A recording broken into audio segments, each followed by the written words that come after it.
Assalamu alaikum warahmatullahi wabarakatuh.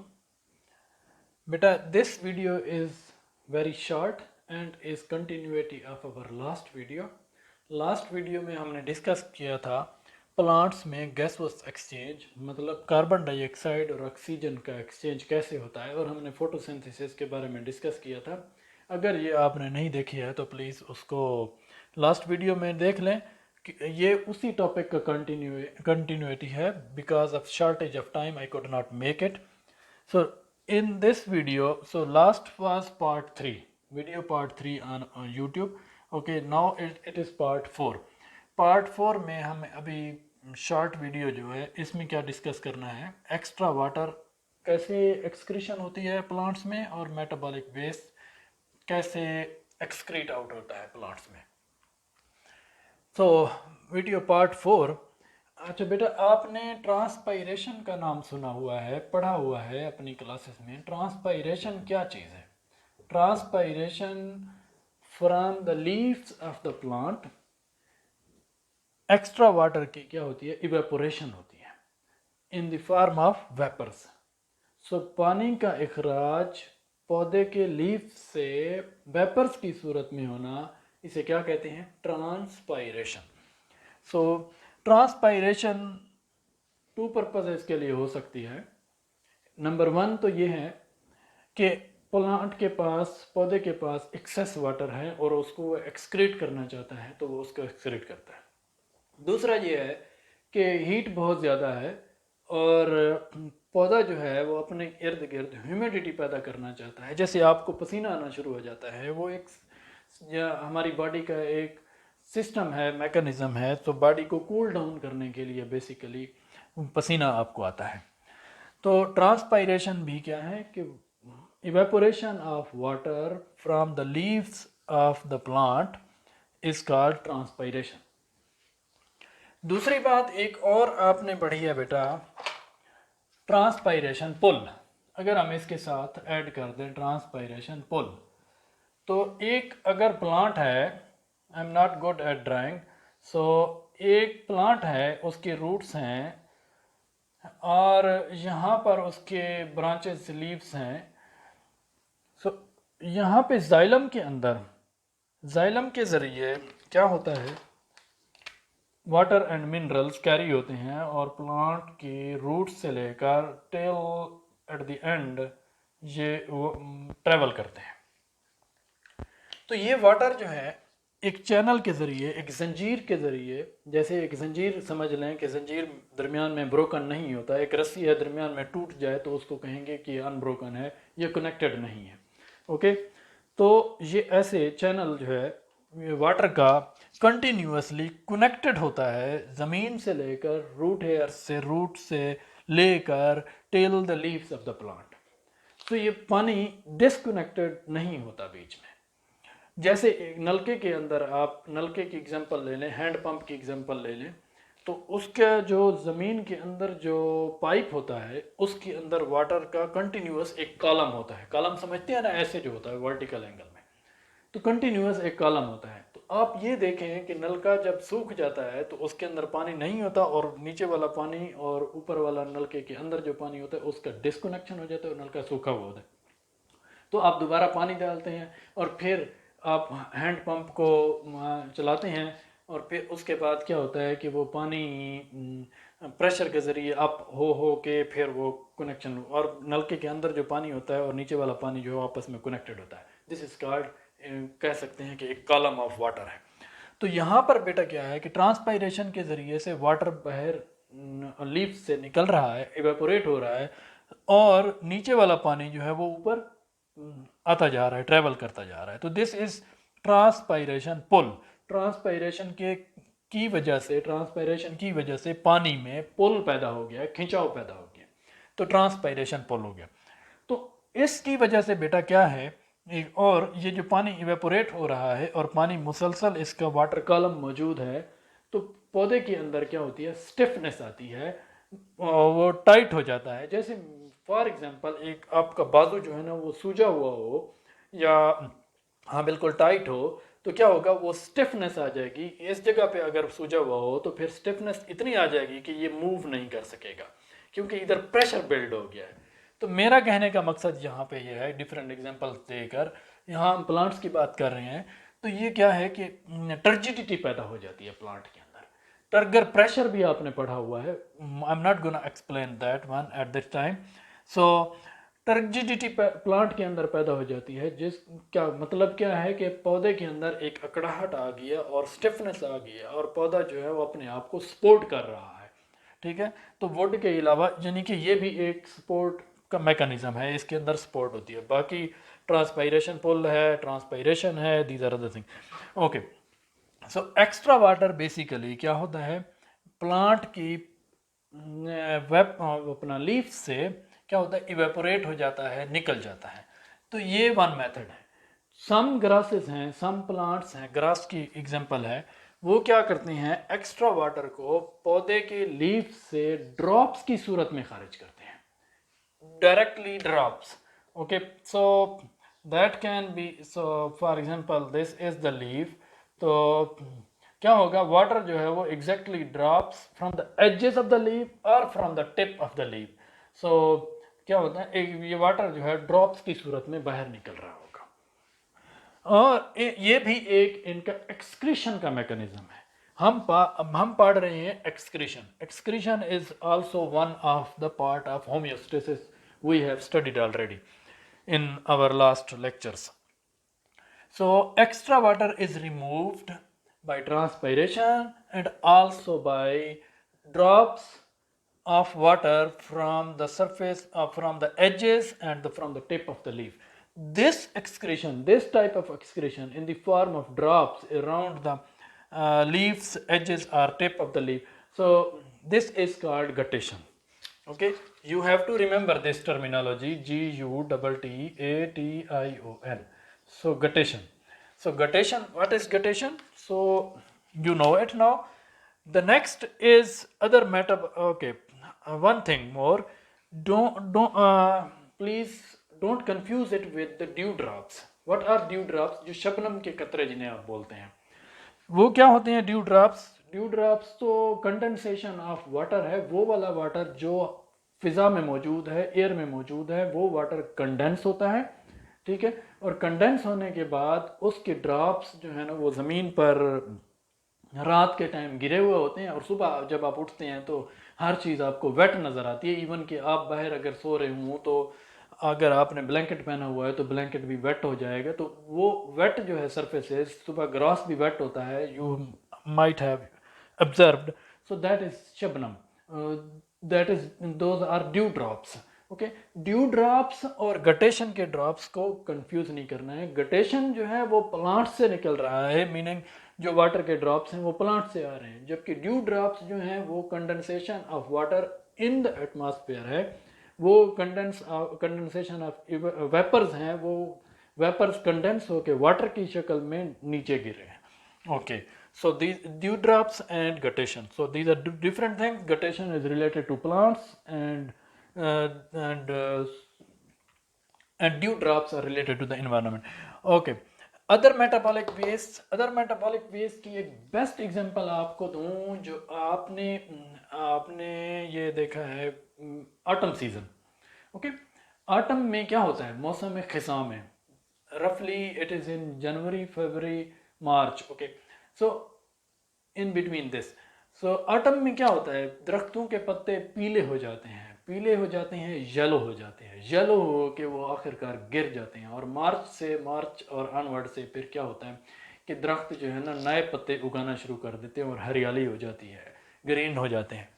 तो ये भी उनका एक एक्सक्रीशन का मैकेनिज्म है कि वो क्या होता है कि मेटाबॉलिक वेस्ट जो हैं, केमिकल्स जो हैं, वो स्टोर करते हैं प्लांट अपने लीव्स में, और लीव्स का कलर येलो उन्हीं केमिकल्स की वजह से हो जाता है, और वो लीव्स आखिरकार प्लांट से सेपरेट हो जाते हैं और वो नीचे गिर जाते हैं। तो इस तरह वेस्ट मटेरियल प्लांट की बॉडी से निकल गया। ओके बेटा, some plants do store metabolic waste in their body because those metabolic wastes are not harmful for them, so they can carry with them. So metabolic wastes also are removed by the plant leaves. Okay beta, So this was a short video about plants, continuity of the last video. This is part 4. Okay, let me discuss on your book. Please open your book. I would like to tell you where to find these definitions, etc. Please open your book. Thank you. Pause the video and open it. So page number probably is 3. No, homeostasis. Okay, topic number 11.1.2.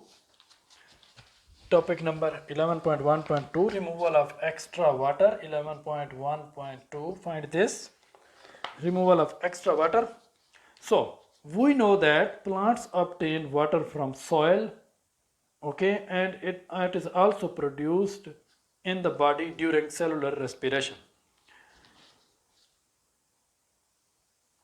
Okay, yes, respiration में भी पैदा होता है. Okay, plants store large amount of water in their cells for turgidity. Turgidity I already explained. Okay, stiffness जो पैदा होती है plant के अंदर, तो अपने अंदर पानी स्टोर रखते हैं. हाँ, एक और एग्जांपल आप ये देखें कि आपने एक टहनी जो है दरख्त की काटी है, या फूल आपने लिया है, फूल विद ब्रांच आपने लिया है और उसको एक गिलास पानी के अंदर रख दिया है घर में ला के. ओके, और पानी के अंदर जब तक वो डूबी हुई है 4-5 दिन, काफ़ी सारे दिन, वो हरी भरी रहेगी, वो मुरझाएगी नहीं. That will not be wrinkled, और वो इस तरह से मुरझा नहीं जाएगी. क्यों? क्योंकि उसको नीचे से पानी मिल रहा है और ऊपर से वो इवापोरेशन करता रहेगा, मतलब ट्रांसपिरेशन करता रहेगा. ओके, देन टर्जिडिटी उसके अंदर पैदा हो गई है, इसलिए वो ग्रीन भी रहेगी और वो रिंकल्ड भी नहीं होगी और वो मुरझाएगी भी नहीं और वो सीधी सीधी रहेगी. This is one of the best example which you are using in your lifetime. Okay, so turgidity के लिए क्या करते हैं प्लांट्स जो है ना, वाटर अपने अंदर स्टोर करते हैं. Turgidity important MCQ, please remember it. Okay, extra water is removed from their body by transpiration. By transpiration, this is also, please underline this one, this is also important, can come in MCQs. The next point is, at night transpiration usually does not occur. Yes, does not occur. Okay, so they will close their stomata because most of the plant have their stomata closed, right? So if there is high water content in the soil, हाँ, अगर plant पहले ही watery place में रहता है, बहुत ज़्यादा वो दलदल वाले एरिया में रहता है या रिवर के साइड पे रहता है या पॉन्ड के अंदर रहता है, तो इस तरह के वो, तो फिर क्या होगा, water enters in the roots of the plant. Okay, पानी जो है वो बाहर बहुत ज़्यादा है तो वो उसमें दाखिल होगा प्लांट के अंदर, प्लांट की रूट्स में, and is accumulated into xylem vessels. Xylem vessels के अंदर ठहरा रहेगा, इकोमुलेटेड होगा, जमा हो जाएगा. Such plants such as grasses, okay, force this water through special pores present at the leaf, the tip, or the edges, okay, in the form of drops. The appearance of drop of water on the tip or the edges of the leaf is called guttation. Now, small hint here, guttation की अगर आपके पास definition आ जाए तो क्या करेंगे आप ये last line देख देंगे, appearance of drop, no, this is not enough, आपको 0.5 मार्क्स मिलेंगे आउट ऑफ 2. सो आपने क्या कैसे डिफाइन करना है गटेशन को, इन शॉर्ट क्वेश्चन में आपने लिखना है guttation, first of all the appearance of, mark कर लें, तरतीब लगा लें. फर्स्ट ऑफ ऑल आप यही लिख दें कि appearance of drops of water in on the tip और the edges of the leaf. Okay, this is finished, 1 line. उसके बाद एग्जाम्पल में आप बेशक लिख दें, नीचे एक और एग्जाम्पल बनाए. ओके, ये लिखें some plants such as grasses. ये नई लाइन पे लिखना है, डेफिनेशन जिस लाइन पे फिनिश होगी उस लाइन के आगे नहीं लिखना है, न्यू लाइन पे लिखना है. Some plants such as grasses force this water through special pores. Okay, इसको लेते हुए एंड फॉर्म ड्रॉप्स. ये न्यू लाइन पे एग्जाम्पल की हेडिंग के साथ मैंने लास्ट वीडियो में आपको बताया था कि कैसे लिखना है. अगर आपको पता नहीं है तो last video please you can watch again. So here is the definition. Okay बेटा, मैंने कहा था यहाँ से शुरू करनी है definition. Okay, then is example की हेडिंग बताया था कैसे लिखना है। ओके, यहाँ से शुरू करनी है। Okay, then this is finished. फिर उसके बाद आप ये भी लिखें कि ऐसे कौन से प्लांट्स करेंगे, क्योंकि वो आप ये भी लिख सकते हैं, if there is high water content in the soil, water enter into the roots and is accumulated in the xylem vessel. This also I would suggest you to include in the guttation. So this all these three lines are about guttation, but इनकी arrangement, इनकी sentences की तरतीब आगे पीछे जो करनी है वो जो मैंने आपको गाइड किया है, प्लीज़ उसको फॉलो करें, तो then that will be much better. और एग्जामिनेशन पॉइंट ऑफ व्यू से क्या होता है कि एग्जामिनर के पास, टेस्ट चेक करने वाले के पास, जो बोर्ड में जो बोर्ड जिन लोगों के पास भेजते हैं पेपर, सो उन लोगों के पास टाइम नहीं होता कि वो आपके पेपर्स को पढ़ें। ओके, सो वो क्या करते हैं, वो उन्होंने जल्दी जल्दी में आपके पेपर को जल्दी जल्दी, क्योंकि वो जितने पेपर चेक करेंगे उतने उनको पैसे मिलेंगे। So they are in hurry, they are not concerned with those, they are concerned that how many papers we will check today. So you have to make them realize that I am writing in a beautiful way, that I know the topic. Once you will realize, जल्दी जल्दी अगर कोई बंदा देखेगा तो ऐसे ऐसे वो कहेगा okay ji, this is good, okay, 2 by 2. Otherwise, if you will write a complete paragraph, then there is no guarantee that he will give you full marks. He might give you 1 by 2, he might give you 1.5, but there are very unlikely that you will get 2 by 2. Okay beta, please remember these are hints, and these hints, those students who have used these hints, they achieved very high ranking in their marks in last classes. Okay, so plants try to, another thing, just plants कोशिश करते हैं कि water loss को बचाने के लिए stomata को close करते हैं। Just for information you have to remember. Okay, next बेटा, नेक्स्ट पेज क्या है। हाँ, ड्यू ड्रॉप्स की ये बताया आपको मैंने। रिमूवल ऑफ मेटाबॉलिक वेस्ट, हाँ, कैल्शियम ऑक्सलेट वो क्रिस्टल की सूरत में प्लांट्स के लीव्स में और स्टेम्स में जमा होता रहता है। ये एग्जांपल इसकी टोमेटो है। ओके, टोमेटो एक वन ऑफ द एग्जांपल है। ये एग्जांपल भी याद रखनी है और केमिकल का नेम भी याद रखना है। This is related to MCQs.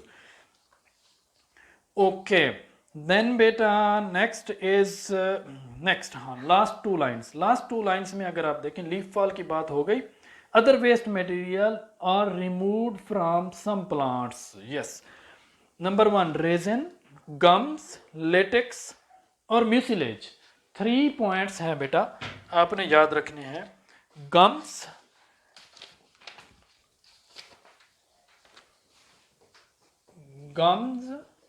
number 1, and number 2 is raisins. Sorry, ये आगे पीछे हो गया। हाँ बेटा, Ejaz. Okay, and then latex, and then is mucilage.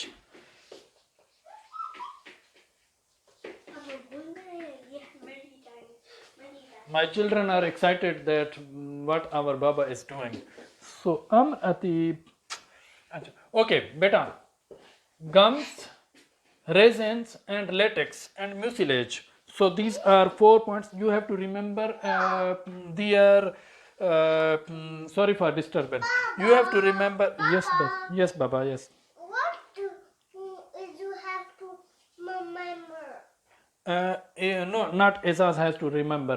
You have to remember. He is asking, my small child, he is asking that what you have to, what my brother has to remember. You have to remember. I am delivering you the lecture. Please. Okay, gums क्या है बेटा? Gums, कीकर आपने देखा हुआ है, ठीक है? Okay बेटा. Raisins, let me finish it Baba. Raisins, rubber plant से मतलब एक्सक्रीट होता है, कि स्टेम से एक्सक्रीट होता रहता है। और म्यूसिलेज जो है लेसदार मटेरियल कार्निवोरस प्लांट्स या लेडी फिंगर। कार्निवोरस प्लांट्स जैसे पिचर प्लांट है वो मतलब व्हाट आर दीज बाबा? Carnivorous plants. What are carnivorous plants? What does it mean? Meat eating plants. What eating? Meat eating plants. So what meat do they eat? What type of? They Insects. Insects. Remember please, you are in 9th class and he is in class 1. Okay beta? So thank you very much. See you in next video. We will continue Baba. related to plants. Allah Hafiz.